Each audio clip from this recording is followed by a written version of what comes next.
identical. Good afternoon, Your Honors. My name is Dennis Rogers. I represent the plaintiff, John Berkey, in this case, the appellant. For over 33 years, I've handled almost exclusively medical malpractice cases, and during those 33 years, I've often heard attorneys extol the virtues of their trial witnesses as being their impeccable credentials, their ability to communicate, and their impressive demeanor. But not once in 33 years have I heard an attorney extol the virtue of his trial expert as being integrity or honesty. Unfortunately, because of the economic forces involved and because of the egos on the line, all too often truth is sacrificed to obtain a verdict at trial. The United States Supreme Court recognized this in adopting the Daubert standard of evidence, which went beyond the old Fry standard by requiring judges to become gatekeepers before allowing expert testimony that cannot effectively be cross-examined at trial, because the experts always know their fields of expertise better than the attorneys who try to cross-examine them. And when it comes right down to it... You all haven't disagreed with one another, but why does Daubert apply to this case?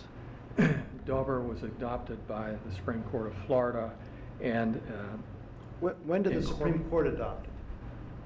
Last December, and it was incorporated into Florida Statute 90.702, which was in effect and controlling at the time of this case in 2014. And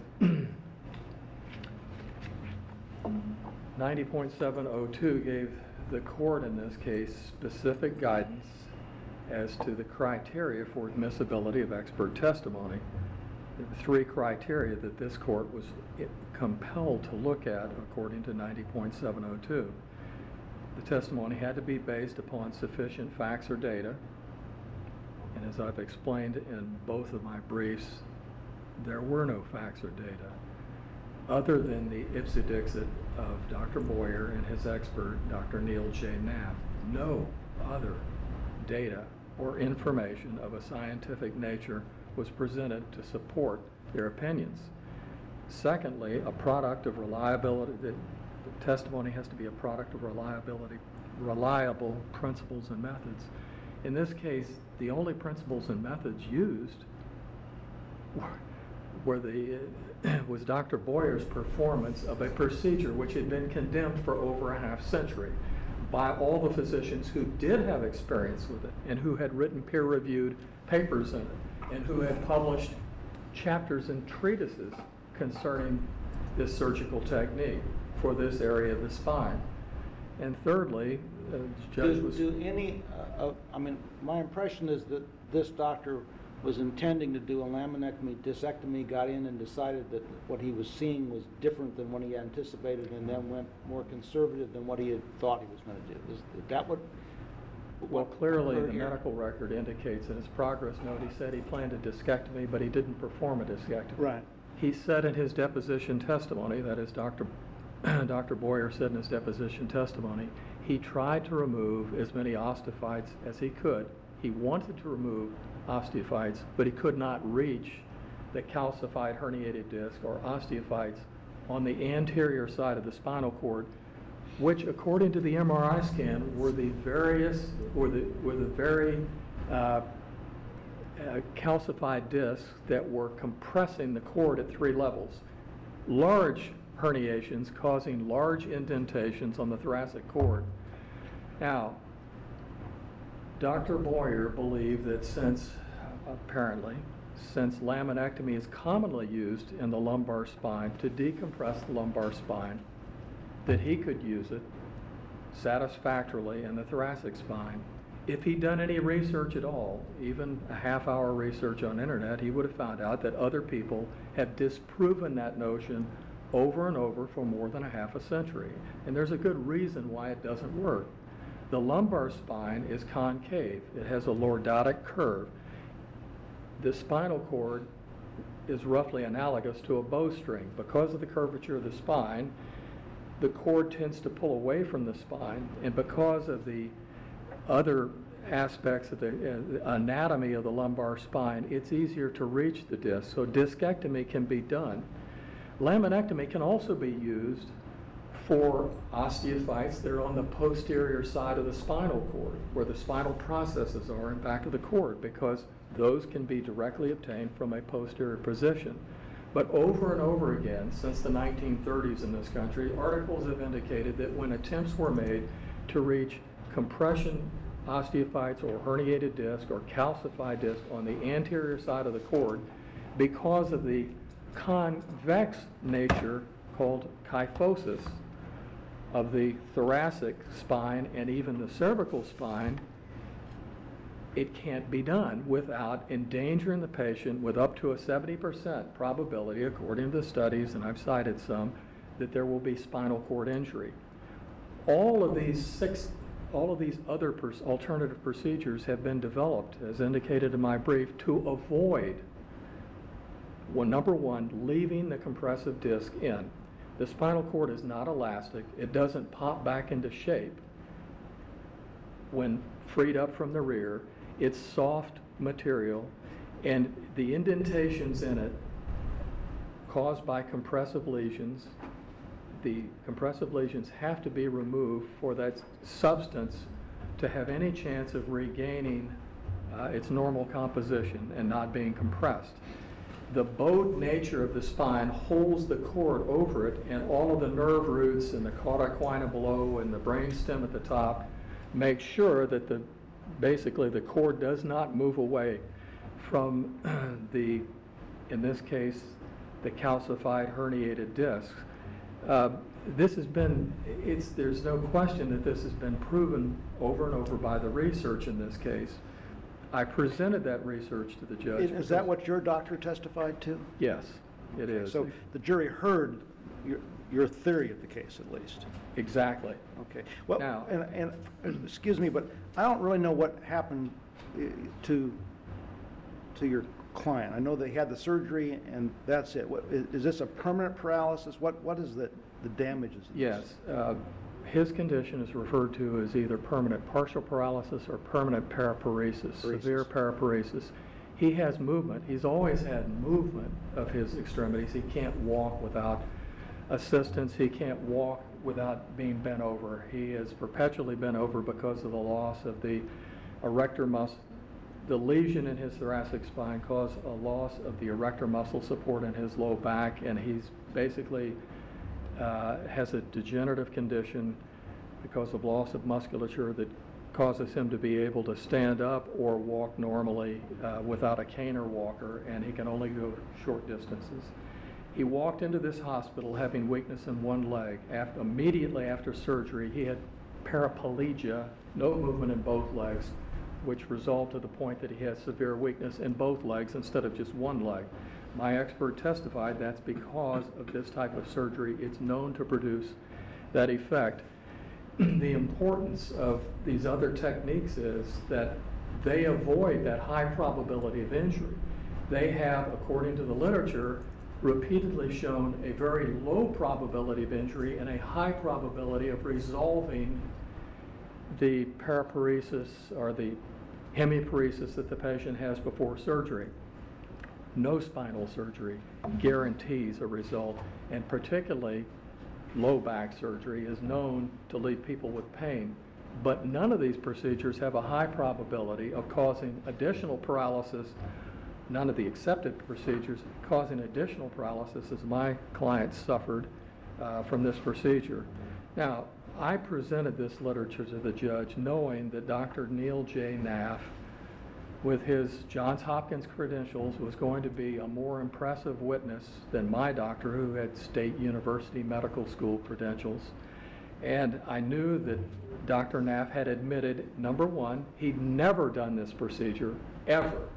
The only times he had done a decompression of the thoracic spine was using one of the 6 accepted procedures, costotransversectomy. He admitted that. He admitted he'd never done a 3-level procedure, such as Dr. Boyer did in this case. My belief was that he was going. Apparently, these 3 levels are rare. I mean, it's rare to have one of this magnitude. I don't have any statistics on that, but they certainly, 3-level herniations are less common than 1 or 2-level herniations, and that's the only experience that Dr. Knapp had, 2-level, up to 2 levels with costotransversectomy. An arbitrary distinction, not supported by any literature, was made by him at trial to justify his testimony that what Dr. Boyer did was not only an appropriate procedure, but what Dr. Knapp himself would have done, and gave the client, the patient, the best chance of decompression with the least risk of injury, which is absolutely contrary to all published literature that I've been able to find in the past 3 years, and to the textbooks that I've been able to find. But he did that based upon an arbitrary distinction that he made, and the distinction was this. He agreed that the literature for the past 20 years says that one of the 6 accepted procedures, and not laminectomy, should be used to treat thoracic anterior spinal cord compression. He drew a distinction that in this case, because there were multiple levels, 3 levels, and because the discs were calcified, that converted them into osteophytes, and that 3-level calcified herniated discs were different than any of these other studies, and therefore, without any experiential basis himself, without any literature to support it, he felt like he was justified in giving this speculation as an expert opinion. I understand how Daubert works with what I'll call factual causation, that A cause B, and I actually have a background in experimental psychology. I understand the theories behind all of this. I have a harder time understanding how we apply Daubert to a standard of care issue as compared to a factual causation issue, because it seems to me what you're really arguing is that if it's correct, that your client was either entitled to a summary judgment or to a directed verdict on liability because no expert could come in and say that what he did was within the standard of care. That's exactly what happened in the Perez case before the 3rd DCA, the appeal in which was just rejected by the Supreme Court of Florida. There was only one expert on causation, and that expert was found to not have a scientifically founded opinion, and therefore summary judgment was granted. In this case... Perez opinion itself, however, was fairly short in that regard. Yes, in this case, I disagree with you. And what I expected was that the judge would grant my motion but allow the trial to go forward, because even if there's a breach of the standard of care, I have to prove causation. That's my burden. And what they could have argued, and probably did argue in the course of this trial, is not only that they argued not only was the procedure effective, but Mr. Berkey would have had this outcome inevitably anyway, because the reason that he had herniated discs was he had degenerative disc disease in his spine, and that's a progressive thing, and so forth. And there was testimony by Mr. Berkey and documentation in the hospital chart that he had a problem with the knee on that side for a week before he went to the hospital, and therefore they were saying that that was probably an indication that this was long-standing compression. My expert disagreed with that, but the bottom line is no, that I don't think it would have prevented them from defending the case. What it would have prevented is what happened at trial, completely unfounded testimony contrary to the consensus in the medical community was relied upon to justify the procedure that was done without any foundation other than the ipsy-dixit of 2 experts. And to address, Judge Alterman, the issue that you brought up, there are several cases, and I've cited some in my brief, which do apply Daubert to standard of care testimony. I understand there's a handful of cases that do this. I'm just telling you that it's harder for me to think through a legal the legal issue of standard of care as compared to the factual issue of causation. It applies cleaner to one than to the other. Well, it does in some cases. For example, in the court's decision in Scholastic, where a radiologist was accused of misinterpreting MRI scans. I believe it was MRI scans. The opponent to that testimony proffered no research to contradict that expert opinion or to show that it wasn't scientifically founded. And in that situation, you're talking about a doctor with excellent credentials, board certified in the field of diagnostic radiology, who goes through the normal process of reading an MRI scan in the normal way and reaches a diagnosis. And certainly it was perfectly appropriate for the court to deny that appeal. I mean, it really had no, the opposing side offered no scientific foundation. Here, it's different. This is a specific surgical procedure. This is a procedure that's been tested over and over, written about over and over, peer-reviewed literature, textbooks, and textbooks are usually behind the literature, so you know when it appeared in when this principle appeared in a 2004 surgical textbook that had been thoroughly tested or wouldn't be in the textbook. And not only do we have a paucity of scientific data on which to found this expert's the textbooks opinion. and things you're talking about, none of that's in evidence at this.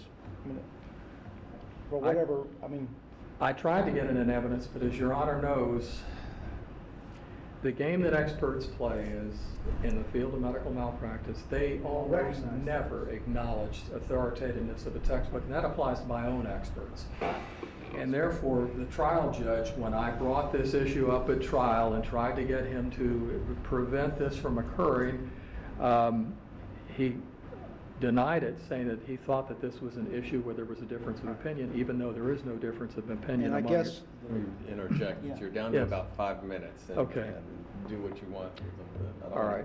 I'm not sure, Yeah, all the scientific stuff that's in the record, if it's not in evidence, and I'm no longer doing a Fry de novo review of factual background, how do I use this material in this appeal? Well, according to the United States Supreme Court and the cases in Florida that have interpreted this, you, as the judge, act as a gatekeeper. The jury may never see. Yeah, but I review the trial judge for abuse of discretion, don't I? Exactly. You review the trial judge for abuse of discretion, and here we have scales. On one side, we have 50 years of research. On the other side, we have ipsa dixit.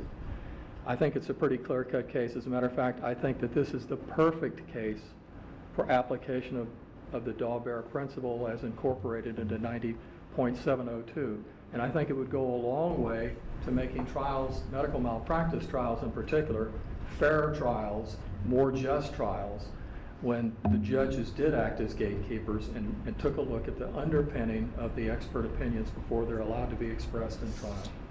Thank you, Mr. Rogers.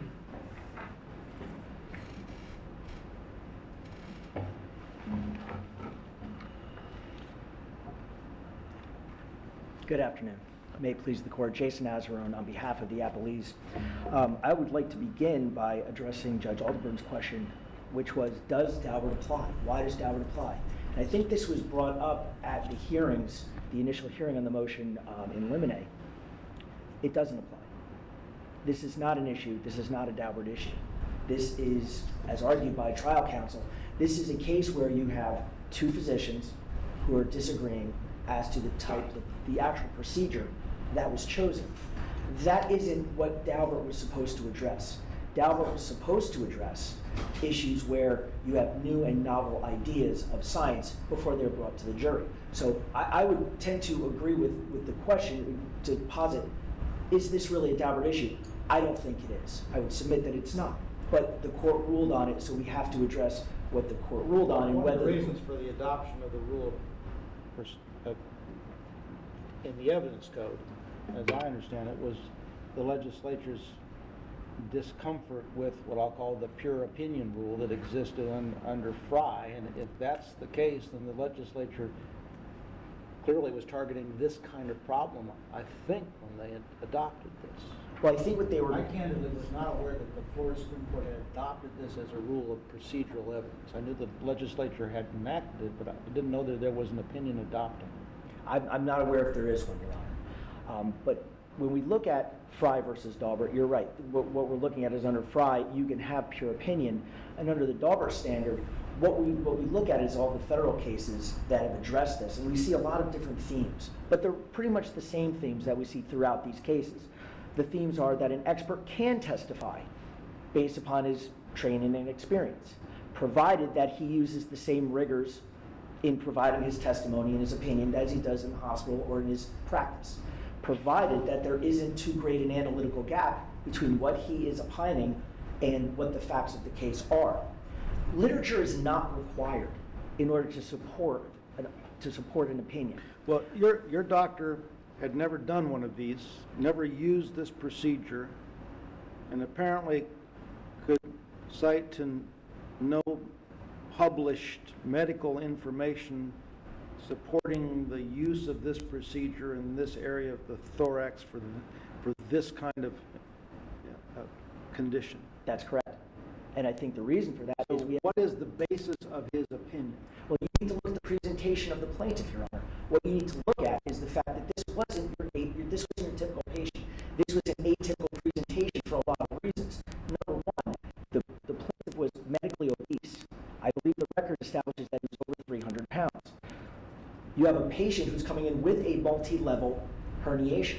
And I think both experts testified, both at deposition and at trial, that this isn't seen every day.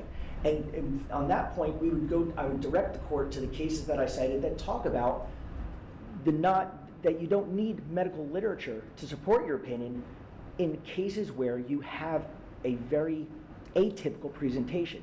There are going to be times when you come up, when you see a patient and you have to address that patient, and there might not be any literature on the subject.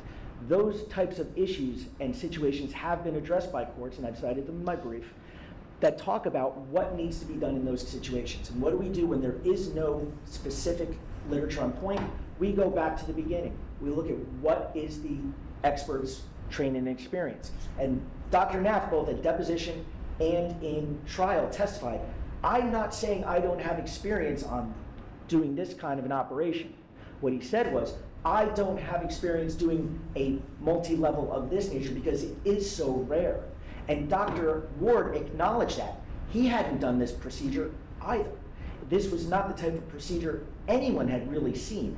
So to require someone to find literature on a procedure that had never been done before, was there any literature produced on 3-level surgeries? Or none. Okay. None, and I think the court recognized that.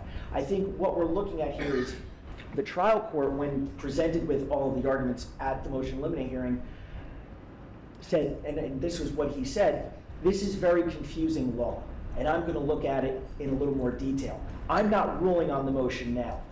You're going to need to have some kind of foundation. Where did the foundation come from? The foundation didn't need to come from the medical literature. Daubert says that specifically. You do not need medical literature to support your opinion. And there are many cases after that. What do you need? You need to make sure that what you're testifying to is based on training and experience, there is no gap, and it's based on good grounds.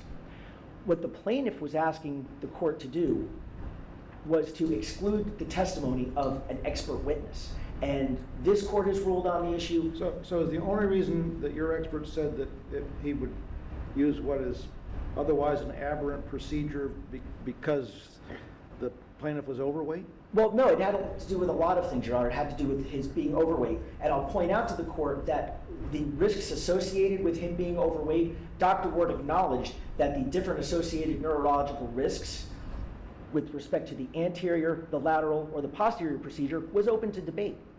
It was debatable. So what does Dr. Boyer do? Dr. Boyer looks at the patient and says, okay, I can go in from the front. I'd have to remove the lungs, I'd have to move the heart. I would need another surgeon in there to help me do this. That puts my patient at more risk. I can go in laterally from the side. Now I need to remove the entire rib cage, again requiring the use of another physician.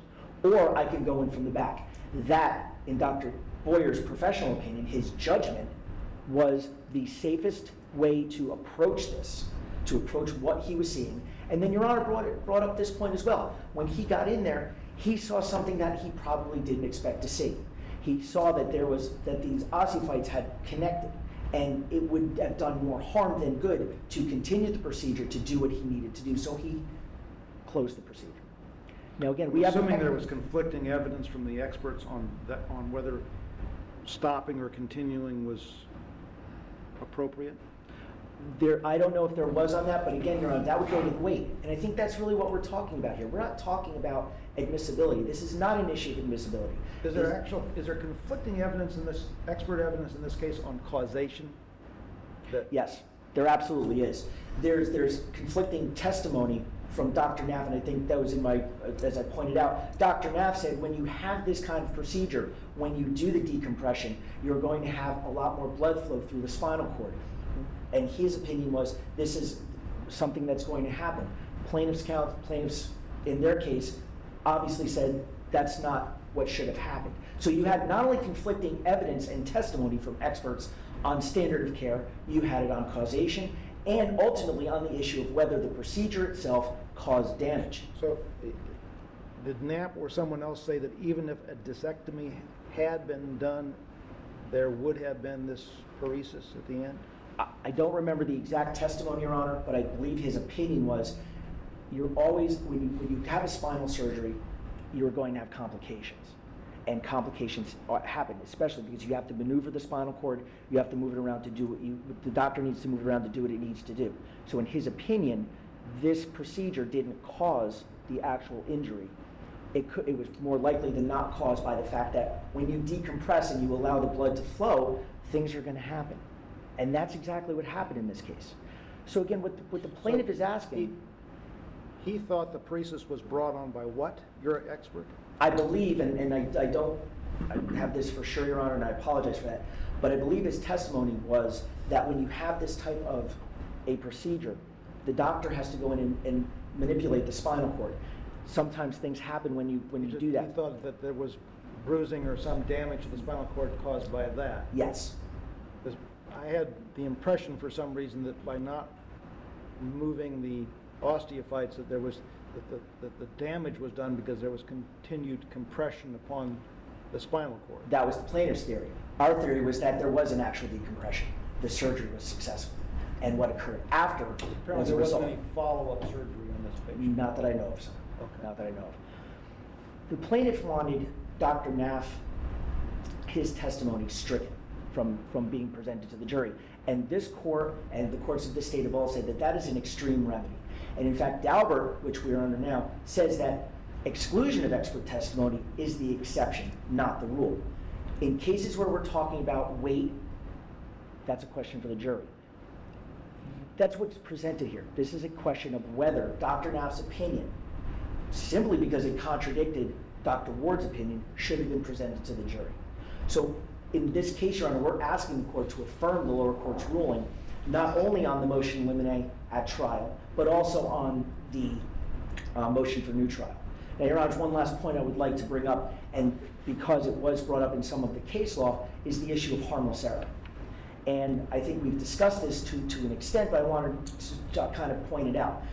Harmless error occurs when we cannot determine from what the jury said the reason why they found the way they did. And in this case, if we look at the jury verdict form, and that would be at the record at 522 and 523. Harmless error, that your argument is it's not preserved. My argument would be twofold. Number one, it's not preserved, but number two, under this court's rulings, we can't tell why the jury ruled the way it did. Because of the first question for the form. Was the negligence on the part of Dr. Boyer, which was a contributing cause of loss, injury, or damage? Well, we really don't know if the jury found that it was a legal cause of loss, not a legal cause of loss, not a legal cause of the injury, or not a legal cause of damage. So in that respect, if this court were to opine that Dr. Naff's opinion should not have been presented, which we submit everything was done. And it goes back, and I need a clear-cut answer on this. Is there evidence that from an expert, I guess it would need to be from an expert, that even if someone had done the surgical procedures that the plaintiff's expert says should have been done here, that the paresis would have occurred anyway? I don't believe that was addressed at trial, Your Honor. So then. So I don't believe there's if that's record not evidence. addressed at trial, if the jury found that the doctor breached the standard of care by using the procedure he used, how could they not have found causation? Well, because again, we're looking at the issue. There was the argument as to whether the procedure, because the procedure caused the blood flow, by decompressing. Plaintiff said there was no decompression. The defense said, yes, the surgery was successful. So I guess what I'm saying is there's nothing specific that I can point to in the record, for Your Honor, but there was testimony in the trial record that the decompression was successful, and that's what ultimately caused the lingering paralysis. Okay. Thank you very much for asking that. Again, that the decision of the lower court be affirmed. Thank you, Mr. Ansel. Mr. Rogers, you have about 3.5 minutes. That's fine. To answer your question, Judge Alderbrun, there were two causation issues in this case. One of was the causation of the initial, I guess it was left leg paresis, the initial paralysis of one, partial paralysis of one leg. What he presented with at the beginning, you mean? The conflict in testimony there was because the discs had calcium on them, they were calcified discs called osteophytes. The defense took the position that that was a chronic situation and no surgery would have relieved that. So that's our expert testified that even though the discs were calcified, the paralysis was new onset. It happened that morning. And that indicated an increasing degree of compression to the point that the paralysis started. You relieve the paralysis, you relieve the condition. That was one issue. Second issue was the surgery itself. My expert testified that surgery caused the other leg to be paralyzed immediately after surgery, and that would have been that was a second causation issue. The defense argued, it wasn't the surgery that caused that, even though that type of surgery is known to cause that exact complication. It was the fact that all surgeries have complications, and this was bound to happen anyway. Now, about Mr. Berkey, this being a unique case, that in itself indicates our argument's valid. If it's a unique case, they have no support in the literature or otherwise. And neither does your expert at that point. But, right? No, that's not the case. Well, if it's a unique case, it's not unique. There's nothing unique about weighing 300 pounds. Even though the weights of the patients and all of the studies done since the 1930s weren't listed, they didn't list the weights of the people. The difference between a 200-pound man and a 300-pound man having this type of surgery are negligible. I mean, there is more. Is that what your expert said, or is that your opinion? My expert said that this procedure should be used in this procedure should never be used. The other procedures, regardless of the weight of the patient, regardless of the levels of compression, produce much better results, are far safer. And the textbook says that. The reason I read this when the court, I read it into the record when the court denied my motion at trial, Sabiston textbook of surgery, I put it in my brief, anterior vertebral osteophytic ridges or chronic disc herniations must be decompressed anteriorly because multiple levels might be involved, multi-level discectomies or even corpectomies, removal of the central 18 millimeters of the vertebral spinal body. To achieve decompression might be necessary. There are no ifs, ands, or buts about it. Nobody who has actually studied this and performed research on this type of procedure has indicated that the patient's weight has any bearing on it. And therefore, the opinions that were expressed at trial have no scientific foundation and should not have been allowed, that is by Dr. Knapp. Thank you. Thank you both. The court is adjourned.